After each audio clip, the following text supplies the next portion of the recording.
Welcome to Comics Bazaar, the channel of comics commentary and arcana. This video features the Uncanny X-Men number 285, cover dated February 1992. So quite a striking, action-packed, dynamic cover here by Whilce Portacio and Art Thibert, featuring the X-Men being sucked into the crater pit from the end of the previous issue. And also Sunfire there in his new Whilce Portacio designed costume. So let's open this one up to the first page. And we see here we've got Jean Grey being pulled through this portal. And we've got some weird effects going on there indicating the nature of there being gravitationally pulled through the portal and expelled the other side into a different dimension, another planet, as it turns out. And we also learn that Jean no longer has Marvel Girl as her codename. She's Marvel Girl no longer, but the mutant abilities which won her that title have not dimmed. So Jean without a codename at this point in her history. Title of this story, Down the Rabbit Hole. Let's turn over the page and see what kind of splash we have. We've got kind of a half splash here down the bottom of the page, anchor image here, anchor image here. Portacio laying out the double page with 4 panels across the top, and then this 5th on the bottom. So the creative team here is Whilce Portacio plotting pencils, Jim Lee co-plotting now. So having some input into the story. We've got John Byrne scripting the issue. This is his last issue, scripting over Portacio and Lee before he quits. Then we've got Art Thibert doing finishes. So what that means is Portacio's not doing full pencils throughout. So some of the art is being rendered and finished by Thibert. But we also have a little note there that there's a helping hand from Al Milgrom. So there's a couple of pages later on in the issue that are by Milgrom, and I'll point those out to you. Tom Orzechowski doing the lettering, and Joe Rosas covering colors. So what we have here is the sudden arrival of Jean and Colossus on the other side of the portal. And they bring with them one of the injured warriors that attacked them in the previous issue. This one is designated Primate. So some of her peers and colleagues find them this side of the portal, and they attack Jean and Colossus while rescuing their injured colleague. So then if we continue here, we see that they blast Colossus and they're going to execute him. By the way, something I want to point out here is a classic Portacio open panel where you get no background, but you have the suggestion of a plane nonetheless that the character is standing on, or in this case, Colossus is on his knees because of the blast he sustained. And look how Rosas suggests the plane of the ground here with the swatch of brown color. So Rosas very good at that and complements Portacio's style. We'll see another couple of these panels later in the issue.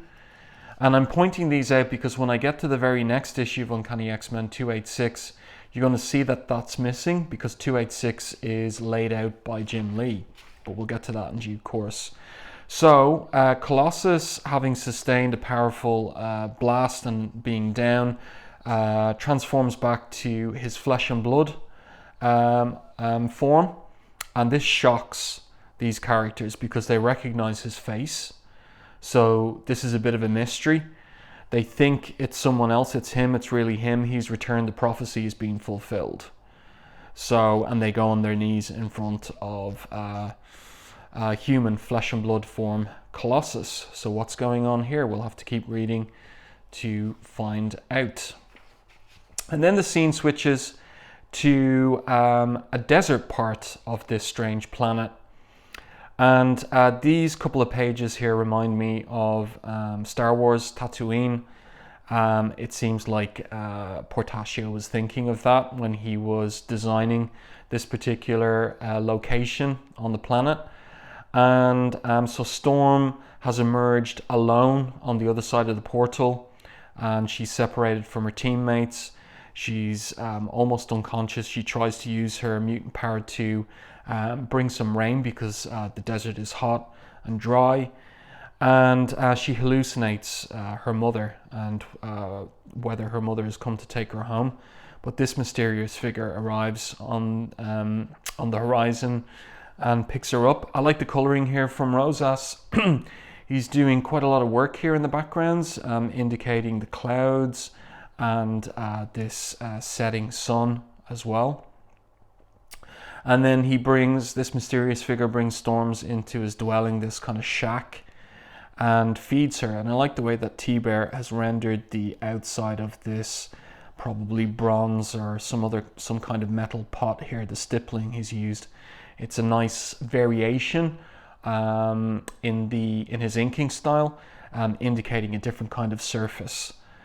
So nice to see that, and not always just this shiny rendering that you sometimes get with inkers around this time period. So Storm is initially suspicious of this guy's offer of food, but then she tucks in and she enjoys it. And next of all, he goes to his cupboard here. And what is he going to bring out? He's going to bring her out some wine. So she's happy enough to try that. But then she tells him what's happened to her. And she says that she fell through a portal linking this world with hers. And this shocks the guy. And he says, shouts, "You breached the portal, are you mad? Is it your wish to bring destruction on us all?" So a little mystery here in terms of what's going on. We'll have to continue to find out a little bit more about who he is and what is going on with this portal. Just something I want to note here. I don't often comment on the ads, but I'll tell you this. At the time, I used to pore over all the ads in these issues, and the ads for t-shirts really caught my eye. Now, being in Ireland, it was impossible to get these because you'd have to be in the US to get them. But I'll tell you what, if I came across these t-shirts today, I would buy every single one of them and wear them this summer with pride. I'll tell you that. So then we switch scene again, and another X-Man turns up on the other side of the portal in the middle of a melee between these different factions of warriors on this planet. And it turns out to be Archangel who turns up next. And even though it's not clear in this particular panel, it turns out he's actually unconscious. Some of these characters, one faction attacks him. And what happens is, while he's unconscious, his adamantium wings defend him by attacking the attacker. So they send out these blades, and it's a complete slaughter. And nicely rendered here by Portacio. Nice storytelling going on, pretty dynamic. And then Warren comes to and realizes what's happened, and realizes that his wings are responsible while he was out cold. And then he's hailed by the other side as a savior figure. So Colossus is hailed by one side as a savior figure, and Archangel now by the other side as a comparable savior figure. So let's continue. And then we pick up with Bobby, Iceman and Sunfire. And they have turned up. They've smashed through the roof of, as it turns out, a tavern. And the owner and some of the clientele are getting ready to kick them out. And, well, the scene switches. Looks like Bobby and Sunfire are in trouble, but of course, how could they be with their powers? And then we go back to Storm in the desert. And again, we really do see here the influence of George Lucas and Star Wars with these particular beasts that they're riding out of this guy's shack. And they're going in search of the X-Men because, of course, Storm, as leader of the Gold Team, would want to find her teammates and get together with them. And just again, as I sometimes do, I want to note what Rosas is doing, what his colors are doing here. Look at the rendering of the sunset here. And again, just the wavy lines of alternation of orange and yellow. I really like it. And also this blend here of the desert floor, almost bleeding out to the edge of the page. Nicely done. Nice colors here, and nice art by Portacio. You can tell that he spent his time on this page. He must have had fun with it. Some of the pages he spends less time with, it's clear, and Thibert has to pick up the slack. Speaking of which, a page like this, Portacio isn't really concerned too much with the background. Same here on this one. So what we see here is we're picking up with Colossus and Jean, and they have traveled to the tropics of this particular planet, wherever it is, whatever dimension it's in. And they've brought Colossus and Jean to their base. And when they enter the base, they're hailed by all the people there. And Jean communicates to Colossus telepathically to go along with things until they find out what's happening, until they find out more about what's happening there. Okay, and then we go back to Iceman and Sunfire, and of course, they have had no problem with the guys in the tavern. But then their attention is grabbed by this town crier who lets it be known that the Promised One has returned. The Saviour walks amongst us once more, but no longer is he a man of mortal flesh. Now he's a warrior forged of steel. So the lads realize, of course, that it's Colossus. Now note once again, this is this Portacio trope where you have everybody standing on not really a rendered floor, but everyone's in perfect perspective here. So this is one of his signature motifs of his art. And also it's giving us some insight into this alien dimension and planet. It's kind of like they're set in a kind of a quasi cyberpunk medieval times, and with a little bit of Western thrown in. So it's a mix and mash of different periods on this strange alien planet and dimension. And so if we continue on, we get to one of the Al Milgrom pages. So you can see here, if you focus, that the line rendering in the inks is different from how it has been. So it's more open, a little sketchier here. This is not Art Thibert, this is Al Milgrom. And again, with Rosas doing some work in the background here, suggesting the sun. We learn that the sun sinks low against the northern horizon. So the axis of the planet is different from ours in relation to our sun. Interesting little detail coming out there in Byrne's narrative captions, kind of filling out or cluing us in on some aspects of this world that we wouldn't otherwise gather just from the art. And we can see here too that that Portacio is perhaps in a bit of a rush. He hasn't indicated the lines for Archangel's wings, and Milgrom hasn't filled those in either. So obviously what's happening here is the team is up against a deadline.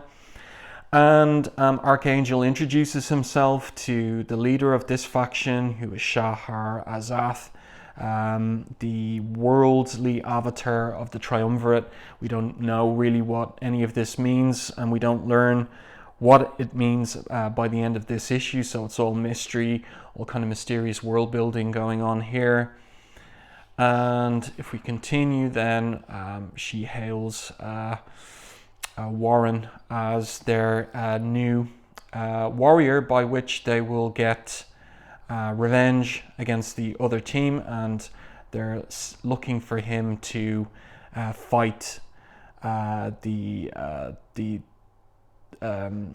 enemy of old, who has reappeared in a rebel camp in the South Quadrant.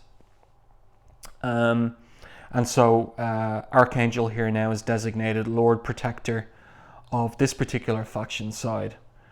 So pretty interesting. And and some time nonetheless to put some duo shade in the background here. So that's interesting. It saves undoing any details in the background, but still tricky enough to cut in the duo shade. We also have some on this page as well. And this, we switch back to Jean and Colossus, and we have this top-down view of Portacio's, a little bit of a background there in terms of what they're standing on, but nonetheless this is that trope of his, that top-down view. And it looks like Colossus is benefiting from his saviour status with all these women phoning on him, but Jean insists on pushing through to talk to her goal teammate. And what happens, oh sorry, one other thing, something to note about this particular page is this is another page by Milgrom, so not by Art Thibert here. This is Milgrom inking this. Different style of inking. We can see these lines rendered with a brush, different from the way that Thibert would do things. And just as Jean is telling Colossus that she thinks there's something rotten in Denmark and that it's high time they hunted up the rest of the X-Men, lo and behold, Storm appears with this mysterious figure. They've arrived, they've tracked Jean and Colossus down, and we finally learn who this character is. Someone who was mentioned way back in Uncanny X-Men number 99. Someone mentioned as being dead at the time, but here he is turning up, and he is Colossus's brother. So, not named at this point. We'll learn his name in the next issue, Mikhail. So Colossus's older brother turning up, back from the dead and in another dimension. And then our scene switches to Earth, and just as in the previous issue, we pick up with Bishop, Malcolm and Randall. And again, look, we've got that top-down view, that classic Portacio trope, where we've got figures laid out on the ground plane. We've got some suggestion of rubble and debris, but not too much. We've got Roses helping out with a swatch of colour as well. And we've got Trish Tilby reporting on what can only be described as a mutant massacre, she says. And of course, Trish Tilby from the pages of X Factor, Hank McCoy, the Beast's girlfriend, TV news reporter girlfriend. So what we learn on the next page is just confirmation that these three mutants from the future have been executed by Bishop, Randall and Malcolm. And the crowd here are filling in Trish on what happened and blaming it on the X-Men, because of course Bishop and his two deputies sport large X insignia, and the crowd thinks it's the X-Men that's done it. And they jump to some pretty hysterical conclusions, like if the X-Men are slaughtering their own kind, then it's time we slaughtered them. So Bishop here is disgusted, and he's determined nonetheless that what lies in the future to those people down there is the past to us. And I swear by all I hold dear, by every last breath in my body, that past will never happen again. That past being mutant genocide in the dystopian future. So, there you go. Cool anchor image here of Bishop and Malcolm and Randall. I do hope that you enjoyed this review of Uncanny X-Men 285. If you did enjoy the review, please like the video. And if you haven't done so already, subscribe to the channel and stay tuned for more content like this.